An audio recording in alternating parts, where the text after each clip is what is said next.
देखना अभी जो टॉपिक अपन डिस्कस करने वाले हैं that is the topic of fraud reporting, right. तो फ्रॉड रिपोर्टिंग का टॉपिक अपन डिस्कस करने वाले हैं, तो काफी ज्यादा इंपॉर्टेंट टॉपिक है। एनबीएफसी के अंदर एक नया एडिशन है। अब जैसे कि कंपनीज एक्ट के अंदर अपन देखते हैं सेक्शन 143 सबसेक्शन 12 के अंदर कि एज ए स्टैट ऑडिटर मुझे क्या करना पड़ता है कि अगर मैं कंपनी में कोई भी फ्रॉड देखता हूं या फिर रीजन टू बिलीव है मेरे पास कि कोई फ्रॉड कंपनी के अंदर ऑकर हो रही है, so in that very scenario I have to report to the central government if the amount of fraud is 1 crore rupees or more, right। and ADT 4 में रिपोर्टिंग करनी होती है, 60 डेज के अंदर रिपोर्टिंग करनी होती है। तो वो सारा रिस्पॉन्सिबिलिटी मेरे लिए एज ए स्टैट ऑडिटर मेरे ऊपर एप्लीकेबल है। अब यहाँ पे जो हम एनबीएफसी के फ्रॉड रिपोर्टिंग की बात करने वाले हैं, ये एनबीएफसी का जो मैनेजमेंट होगा उसको रिपोर्ट करना रहेगा टू द आरबीआई, ठीक है। तो एनबीएफसी का जो मैनेजमेंट होगा उसको रिपोर्ट करना रहेगा टू द आरबीआई। अब आरबीआई के भी अलग अलग डिविजन्स हैं। जैसे अगर हम बात करें तो आरबीआई का नॉन बैंकिंग सुपरविजन डिवीजन है, आरबीआई का बैंकिंग सुपरविजन डिवीजन है, राइट। तो RBI has its non banking supervision division, RBI has its banking supervision division. तो कभी कभी जो रिपोर्टिंग है वो आरबीआई के नॉन बैंकिंग सुपरविजन डिवीजन को करनी पड़ती है, और कभी कभी जो रिपोर्टिंग है वो आरबीआई के बैंकिंग सुपरविजन के डिवीजन को करनी पड़ती है। सिमिलरली अगर हम एनबीएफसीज की बात करें तो एनबीएफसीज जो ऑपरेट कर रही हैं उनका एक रीजनल ऑफिस है, जिस जुरिस्डिक्शन में वो काम कर रही हैं वहां पे उनका रीजनल ऑफिस है। तो कभी कभी जब फ्रॉड के केसेस नॉर्मली छोटे होते हैं, कम अमाउंट के होते हैं, तो जो रिपोर्टिंग है वो वहां पे रीजनल ऑफिस के अंदर करनी होती है। लेकिन अगर फ्रॉड का अमाउंट ज्यादा रहेगा तो वो जो रिपोर्टिंग है वो सेंट्रल ऑफिस में करना रहेगा। तो ये 2-3 बाइफर्केशंस आपको याद रखना है before starting with the topic. That is RBI का 2 मेन डिविजन है, ठीक है। कौन कौन सा? Non banking supervision division and banking supervision division. एक रीजनल ऑफिस होता है, एक सेंट्रल ऑफिस होता है। तो अकॉर्डिंगली क्या करना होता है कि अलग अलग फ्रॉड के लिमिट्स के अंदर अलग अलग ऑथोरिटीज प्रिस्क्राइब की गई है, अलग अलग आरबीआई के डिविजन प्रिस्क्राइब किए गए हैं कि फ्रॉड की रिपोर्टिंग कहां होनी है। तो ये जो टॉपिक आपके एग्जाम्स के लिए काफी ज्यादा इंपॉर्टेंट है एंड बिल्कुल रेक्टिफिकेशन का टॉपिक। आपको एक्जैक्टली याद रखना पड़ेगा कि अगर कितने का फ्रॉड हुआ है तो किसको रिपोर्ट करना है और कितने डेज में करना है और कौन से फॉर्म में करना है। तो अगर आप टैक्स से करते हो तो ये टॉपिक आपके लिए थोड़ा टफ बन जाता है। तो मैंने क्या किया है, एक बहुत अच्छा सा टेबल ड्राफ्ट कर दिया आपके लिए। सेम चीज बुक में दी है बट उसी चीज को मैंने क्या किया, टेबल में डाल दिया है, और टेबल में डालने के बाद वो चीज आपके लिए आसान बन जाएगी। तो आपने भी क्या करना है, इन चीजों को मेरे साथ समझना है, साथ साथ ये टेबल आपने बना लेनी है। आप खुद हाथ से बनाएंगे, राइट, खुद हाथ से बनाएंगे, पहले सुनेंगे, फिर कोशिश करेंगे कि बिना देखे आप ये टेबल बना सकें, और फिर जहां लगे कि आपको हेल्प की जरूरत है वहां वीडियो को पॉज कर मदद लेंगे एंड अकॉर्डिंगली आप क्या करेंगे, टेबल को ड्राफ्ट करने की कोशिश करेंगे। बहुत आसानी से हो जाएगा ये टॉपिक। तो देखना एनबीएफसी या फिर उसकी सब्सिडरीज या फिर उसके एफिलिएट्स या फिर उसके जॉइंट वेंचर्स, अगर कहीं भी फ्रॉड अराइज होता है तो वहां फ्रॉड की रिपोर्टिंग होनी है to the Reserve Bank of India, ठीक है। तो चाहे एनबीएफसी की बात करें या फिर उसके सब्सिडरी की बात करें या एफिलिएट्स की बात करें या जॉइंट वेंचर्स की बात करें, कहीं भी अगर फ्रॉड अराइज हो रहा है तो उसकी रिपोर्टिंग किसको करनी है, to Reserve Bank of India करनी है। बट अगेन आरबीआई के अलग अलग डिविजन हैं, जैसे कि मैंने बताया non banking supervision division and the banking supervision division. एक रीजनल ऑफिस है, मतलब जिस भी जुरिस्डिक्शन में एनबीएफसी काम कर रहा है तो वहां जो रेलिवेंट डिपार्टमेंट है तो वो रीजनल ऑफिस है, और साथ ही साथ एक सेंट्रल ऑफिस भी है। तो अकॉर्डिंगली इस टेबल के अंदर मैंने 4 चीजें दी हैं आपको। एक अमाउंट इन्वॉल्व, दूसरा टाइमलाइन, तीसरा कौन सी अथॉरिटी को रिपोर्ट करना है, और चौथा कौन से फॉर्मेट को रिपोर्ट करना है। मेनली यहाँ पे एफएमआर फॉर्मेट में रिपोर्टिंग होती है, राइट, फ्रॉड मॉनिटरिंग रिपोर्ट। यहाँ पे एफएमआर फॉर्मेट के अंदर रिपोर्टिंग होती है, एफएमआर 1, एफएमआर 2 एंड एफएमआर 3। तो कब रिपोर्टिंग एफएमआर 1 में होनी है, कब रिपोर्टिंग एफएमआर 2 में होनी है, कब रिपोर्टिंग एफएमआर 3 में होनी है, रिपोर्टिंग किसको होनी है और रिपोर्टिंग कितने दिनों में होनी है। ये टॉपिक अपने को अच्छे से पता होना चाहिए। डिस्क्रिप्टिव में भी आ सकता है या फिर एमसीक्यूज के अंदर भी आ सकता है। तो देखना, अगर जो अमाउंट इन्वॉल्व है वो ₹1 लाख से ज्यादा है, कितना है, ₹1 लाख से ज्यादा है, 1 लाख रुपए या 1 लाख रुपए से ज्यादा। अगर जो फ्रॉड के अमाउंट इन्वॉल्व है वो 1 लाख रुपए या 1 लाख रुपए से ज्यादा है, क्या बोला मैंने, अगर जो अमाउंट इन्वॉल्व है वो 1 लाख रुपए या 1 लाख रुपए से ज्यादा है, मतलब अमाउंट थोड़ा सा छोटा है, ठीक है। या फिर frauds have been taken by central investigating agencies for investigation. Central investigating agencies ने क्या किया है, फ्रॉड को कंसीडर किया है फ्रॉड इन्वेस्टिगेशन। या फिर frauds have been taken to be reported by the Reserve Bank of India. अगर आप टेक्स्ट देखोगे तो वहां लिखा हुआ है frauds taken to be reported by the bank. Bank का मतलब है यहां पे रिजर्व बैंक ऑफ इंडिया। तो बोला गया कि ये तीन सिनेरियोज में कौन सा तीन सिनेरियो, कि फ्रॉड का अमाउंट अगर 1 लाख रुपए है या 1 लाख रुपए से ज्यादा है, या फिर frauds have been taken by the central investigating agencies for investigation, या फिर frauds have been taken to be reported by the RBI. इन तीनों ही केसेस में दो तरीके की रिपोर्टिंग होनी है सर। एक तो इमीडिएट रिपोर्टिंग होनी है, एक क्वार्टरली बेसिस में रिपोर्टिंग होनी है, प्रोग्रेस रिपोर्टिंग होनी है। क्या मतलब हुआ, मतलब जब भी फ्रॉड अराइज होगा ना, दो तरीके का रिपोर्टिंग देखने को मिलेगा आपको इस चैप्टर में। एक तो इमीडिएटली रिपोर्टिंग, कि जैसे ही फ्रॉड का पता चला आप रिपोर्ट कर दें।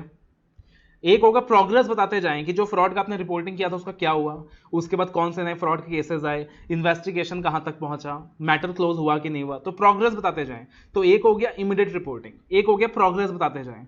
तो एक होता है इमीडिएट रिपोर्टिंग कि 21 डेज के अंदर from the date of noticing the fraud, 21 days के अंदर from the date of noticing the fraud immediate reporting करना होगा एनबीएफसी के मैनेजमेंट को। और ये रिपोर्टिंग किसको करना होगा, रीजनल ऑफिस को करना होगा। मतलब जिस भी रेलेवेंट जुरिस्डिक्शन में एनबीएफसी लोकेटेड है उसके रीजनल ऑफिस को क्या करना पड़ेगा, रिपोर्ट करना पड़ेगा to the non banking supervision division RBI, to the non banking supervision division RBI. ये आरबीआई के अलग अलग डिपार्टमेंट्स हैं, आपको इसका नाम याद रखना पड़ेगा, कोई उपाय नहीं है बिकॉज एमसीक्यूज में पूछा जा सकता है। तो रिपोर्टिंग करना रहेगा to the regional office non banking supervision division RBI.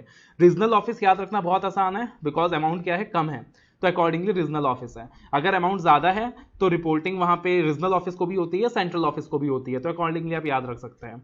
Similarly यहां पे रिपोर्टिंग जो है नॉन बैंकिंग सुपरविजन डिवीजन को हो रही है।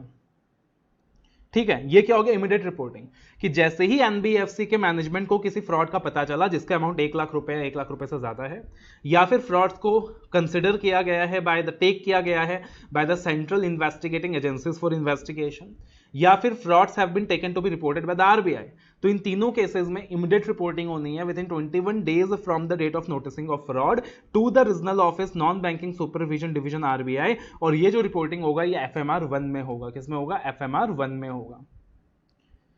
अब साथ ही साथ क्या रिपोर्टिंग होना है सर, क्वार्टरली रिपोर्टिंग होनी है within 15 days from the end of every quarter, कि जैसे ही क्वार्टर खत्म हो जाएगा 15 दिन के अंदर रिपोर्टिंग करनी है। इसको कहते हैं क्वार्टरली प्रोग्रेस रिपोर्ट। क्या प्रोग्रेस बताएं कि जो फ्रॉड का रिपोर्ट आपने करा था उसका क्या प्रोग्रेस चल रहा है, कितने नए फ्रॉड्स के केसेस आए, उसका क्या मामला कहां तक पहुंचा, तो एक प्रोग्रेस बताना है within 15 days from the end of every quarter. Clear है।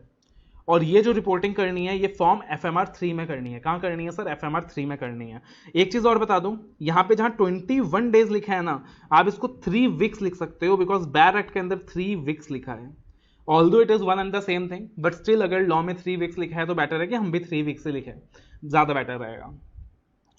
तो बहुत ही ज्यादा आसान है। अगर amount involve greater than 1 lakh rupees है, या फिर frauds have been taken by the central investigating agencies for investigation, या फिर frauds have been taken to be reported by the bank that is the RBI, तो 3 weeks from the date of noticing of fraud के अंदर report करना है fraud के बारे में एफएमआर 1 के अंदर to the regional office non banking supervision RBI division. और साथ ही साथ एक क्वार्टरली रिपोर्ट करना है within 15 days from the end of the quarter. यहां भी मैंने लिख दिया है सेम, मतलब ऑथोरिटी सेम रहने वाला है बट यहाँ पे फॉर्म चेंज होने वाला है, दैट इज एफएमआर 3। यानी अगर अमाउंट का इन्वॉल्व 1 लाख रुपए से ज्यादा है, 1 लाख या 1 लाख से ज्यादा, या फिर frauds taken up by the central investigating agencies for investigation, या फिर frauds taken to be reported by the RBI, तो रिपोर्टिंग एफएमआर 1 में भी होनी है, एफएमआर 3 में भी होनी है। एफएमआर 1 में इमीडिएट रिपोर्टिंग होनी है 21 डेज के अंदर, और एफएमआर 3 में 15 डेज के अंदर क्वार्टरली रिपोर्टिंग होनी है। और रिपोर्टिंग का जो अथॉरिटी है वो भी कॉमन है, that is regional office non banking supervision division RBI.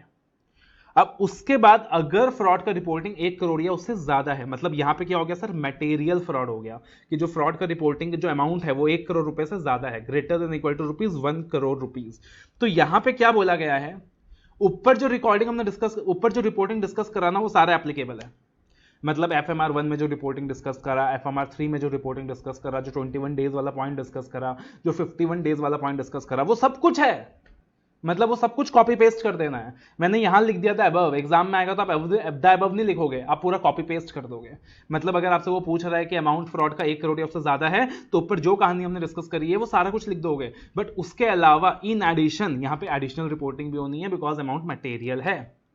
तो यहां पे इन एडिशनल रिपोर्टिंग क्या होनी है, बोला गया है 3 हफ्तों के अंदर अगर फ्रॉड का अमाउंट 1 लाख या उससे ज्यादा था तब तो FMR1 के अंदर आपने किसको रिपोर्ट किया था सर? तब तो FMR1 के अंदर आपने रीजनल ऑफिस को रिपोर्ट किया था, नॉन बैंकिंग सुपरविजन डिवीजन को रिपोर्ट किया था। लेकिन यहां 3 हफ्ते के अंदर आपको रीजनल ऑफिस में तो रिपोर्ट करना ही है, आपको नॉन बैंकिंग सुपरविजन डिवीजन को तो रिपोर्ट करना ही है, बट उसके अलावा आपको रिपोर्ट करना है central fraud monitoring cell RBI Bangalore. कहां रिपोर्ट करना है sir? Central fraud monitoring cell. नाम से लग रहा है कि यस, RBI का कोई एक मजबूत डिवीजन है जो फ्रॉड को डील कर रहा है। Central fraud monitoring cell RBI Bangalore, right. And ये डिपार्टमेंट ऑफ बैंकिंग सुपरविजन है। ऊपर क्या था? Non banking supervision. ये क्या है? Department of banking supervision. और फॉर्म क्या है? FMR1। यानी अगर फ्रॉड का अमाउंट 1 करोड़ रुपया उससे ज्यादा है तो 3 हफ्ते के अंदर FMR1 के अंदर regional office non banking supervision division में भी रिपोर्टिंग करनी है, और central fraud monitoring cell RBI Bangalore department of banking supervision के अंदर भी रिपोर्टिंग करनी है। प्लस क्वार्टरली रिपोर्ट जो हमने FMR3 का किया था, किसको किया था? FMR3 में जो क्वार्टरली रिपोर्ट किया था, अगेन रीजनल ऑफिस को किया था, non banking supervision division RBI को किया था। ये भी एडिशनल रिपोर्ट किसको किया जाएगा? Central fraud monitoring cell RBI Bangalore को किया जाएगा। मतलब बहुत ही सिंपल है यार, कुछ कॉम्प्लिकेशन है ही नहीं। अगर फ्रॉड के अमाउंट 1 करोड़ रुपए उससे 1 लाख रुपए उससे ज्यादा है बट 1 करोड़ से कम है, तो 3 हफ्ते के अंदर FMR1 में रिपोर्टिंग करनी है सिर्फ और सिर्फ रीजनल ऑफिस को and non banking RBI supervision को। क्वार्टरली रिपोर्टिंग भी अगेन करनी है सिर्फ और सिर्फ रीजनल ऑफिस को and non banking RBI supervision को। बट अगर यहां पे जो फ्रॉड का अमाउंट है वो 1 करोड़ रुपए उससे ज्यादा है, so in that various situation FMR1 के अंदर जो रिपोर्टिंग होनी है वो 3 हफ्ते के अंदर जो रीजनल ऑफिस है, नॉन बैंकिंग सुपरविजन डिवीजन है, वहां भी उसका रिपोर्टिंग होगा, सेंट्रल फ्रॉड मॉनिटरिंग सेल में भी रिपोर्टिंग होगा। सिमिलरली क्वार्टरली रिपोर्ट की जो रिपोर्टिंग FMR3 के अंदर वो regional office non banking supervision division में भी होगा and again central fraud monitoring cell में भी होगा। बहुत सिंपल है। एक एडिशनल रिपोर्टिंग और है, बोला 3 हफ्ते तक वेट भी मत करो।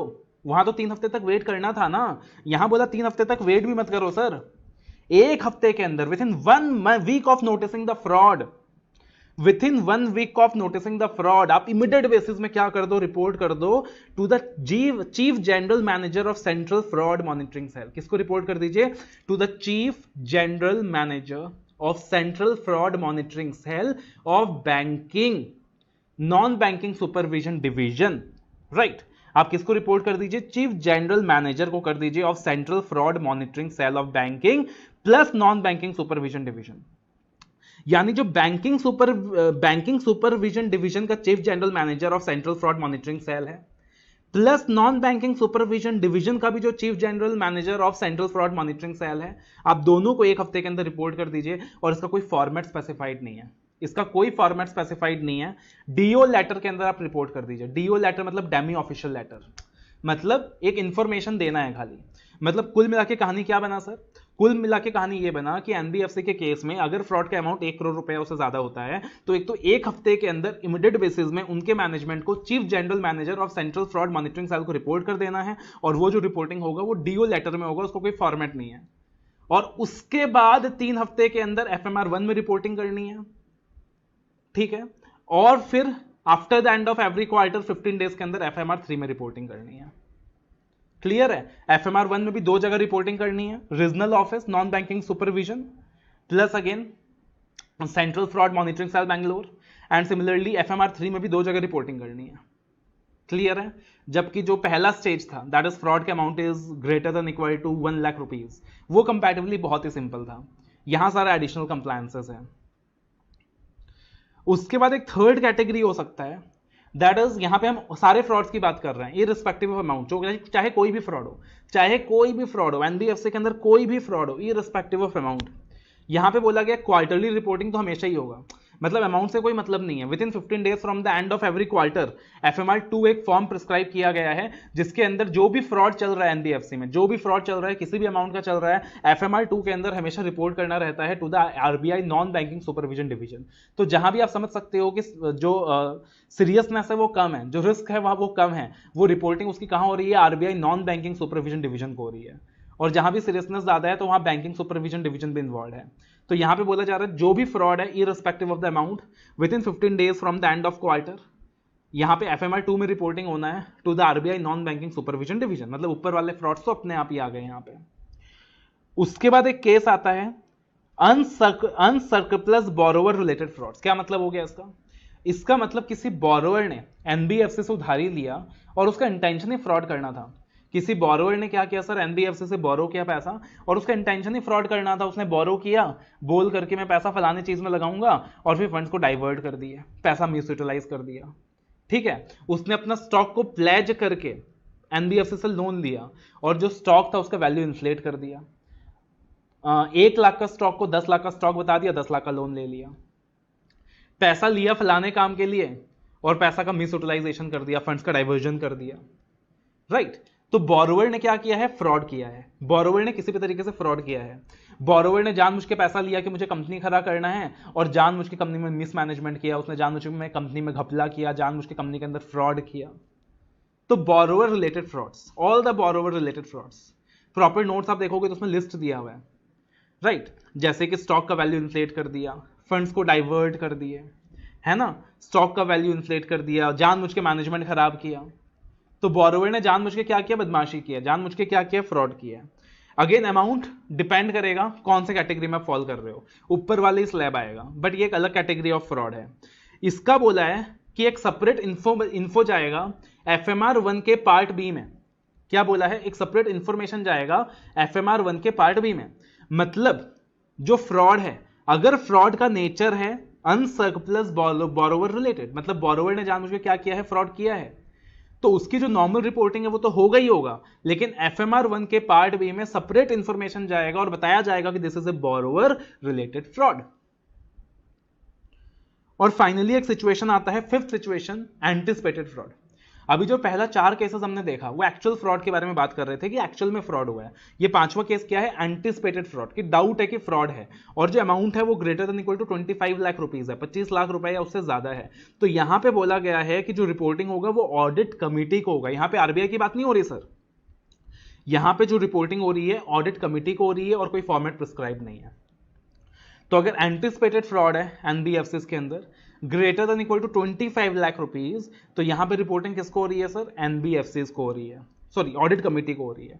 फिर और ऑडिट कमेटी डिसाइड करेगा कि आगे आरबीआई को रिपोर्ट करना है कि नहीं, बेस्ड ऑन जो भी गाइडलाइंस उनके ऊपर एप्लीकेबल है।